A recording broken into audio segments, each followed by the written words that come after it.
Pendant longtemps, j'ai cru que nous étions installés dans cette vie et que nous avions le temps. Et que comme les séquoias géants, les chênes, les baobabs et même les oliviers plantés depuis des milliers d'années que nous avons trouvés sur cette terre, nous étions bien ancrés dans la terre et que oui, même si la Bible dit que nous sommes poussière et que nous retournerions poussière, c'était quelque chose qui restait finalement comme ça, abstrait. Ok, mais j'ai compris une chose, c'est que nous sommes des pions de passage. Alors, nous le savons tous en théorie, nous savons que la vie est fragile, que rien n'est acquis et que tout peut basculer à n'importe quel moment et surtout que nous partirons tous un jour.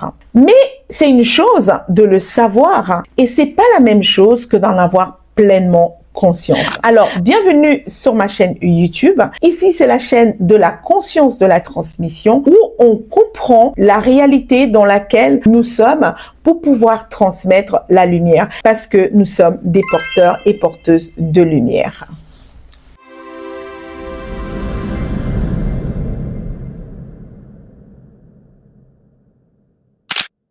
Donc oui, je disais que savoir n'est pas la même chose que d'avoir pleinement conscience. Oui, parce qu'au quotidien, nous vivons comme si tout était permanent. Puis un jour, un pion est déplacé. Un pion dans cet ensemble dans lequel nous avons toujours vécu. Un décès, une maladie, un licenciement, un bouleversement. Et là, on prend conscience d'une réalité, mais vraiment dans l'action qui va s'inscrire dans notre vie, que les choses ont bougé. Que les choses ne sont plus les mêmes et que finalement, ce qu'on pensait permanent est quelque chose qui va être amené à bouger. Et c'est à cet instant-là, finalement, que la conscience va nous rattraper et que nous réalisons soudain que nous ne contrôlons pas tout, que notre place peut changer du jour au lendemain, que notre temps, finalement, est ce que nous avons de plus précieux. La véritable conscience, à mon sens, ne devrait pas naître seulement lorsque la vie nous secoue, lorsque les événements arrivent, lorsqu'on va vivre une trahison, lorsque les plans qu'on avait tracés, qu'on avait mis en place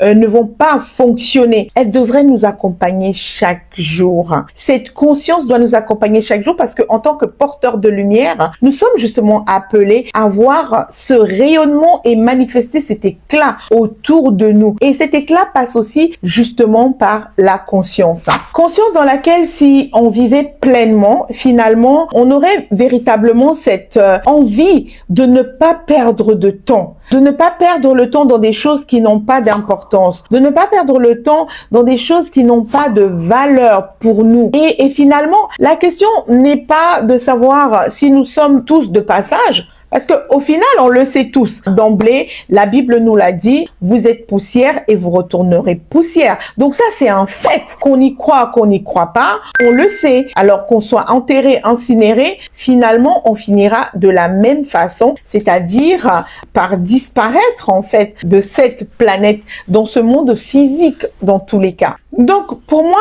c'est vraiment pas vivre dans la peur de mourir, mais c'est plutôt choisir plutôt que de subir. Ne pas laisser les autres décider pour nous, décider où on va mettre notre temps, notre énergie, notre amour. C'est donner du sens aux expériences qu'on va vivre. Oui, les blessures, les épreuves, les trahisons, ça c'est souvent plus des événements qui vont devenir des enseignements pour nous et pour les autres parce que au final, on ne doit pas perdre de vue que nous sommes là pour transmettre en tant que porteurs de lumière. Donc, toutes ces expériences-là, on est appelé à leur donner du sens et puis surtout investir vraiment dans ce qui reste après nous. Investir dans ce que les autres vont pouvoir utiliser après nous, qui soit venu de nous.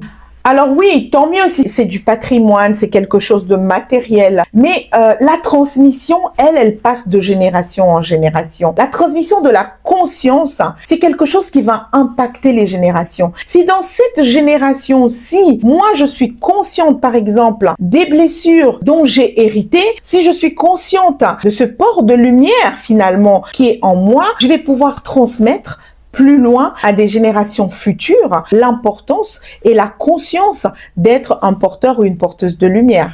Et donc forcément accepter ce qui est temporaire. Les possessions, les titres et même nos relations, elles vont changer. Les relations familiales peuvent changer, les relations amicales, les relations professionnelles. Beaucoup de choses vont changer. Pour certaines personnes, pas grand-chose va bouger, mais dans tous les cas, qu'on le voie ou pas, il y aura du mouvement. C'est comme cette horloge qui tourne et dont le mouvement des aiguilles fait en fait un mouvement, même s'il n'est pas visible, va donner l'heure exacte au moment opportun. Donc, vraiment ne pas s'accrocher aux choses comme si elles vont définir finalement comme ça notre identité. Et se demander plutôt chaque jour, qu'est-ce que je transmets? Au lieu de transmettre nos peurs, mais plutôt de transmettre par exemple notre courage, notre paix, et ne pas rentrer dans cette transmission de la confusion, mais plutôt chercher à transmettre véritablement de la clarté. Et franchement, la conscience de la transmission, c'est vraiment rester,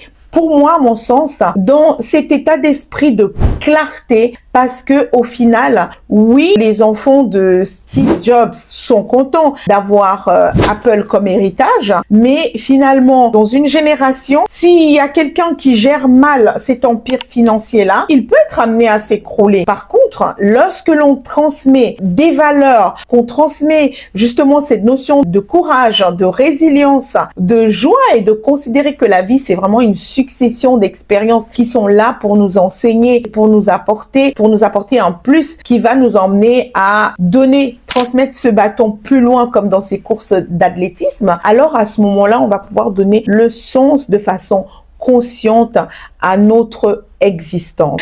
Alors, dites-moi vous, est-ce que vous êtes dans cette conscience que on est un pion, mais on est des pions qui vont pouvoir être bougés, qui vont être bougés finalement, qui vont être amenés à être bougés et de rester cohérent par rapport à ce mouvement-là et pas perturbé. Parce que oui, on est des pions, oui, c'est une réalité, mais des pions qui vont pouvoir plus loin impacter le jeu de la transmission dans leur ligne. Alors voilà, je suis la Queen Sissi. Merci de liker, de partager, de vous abonner. Vous, les porteurs de lumière, vous, les personnes qui rentrent dans la conscience de la transmission. À bientôt.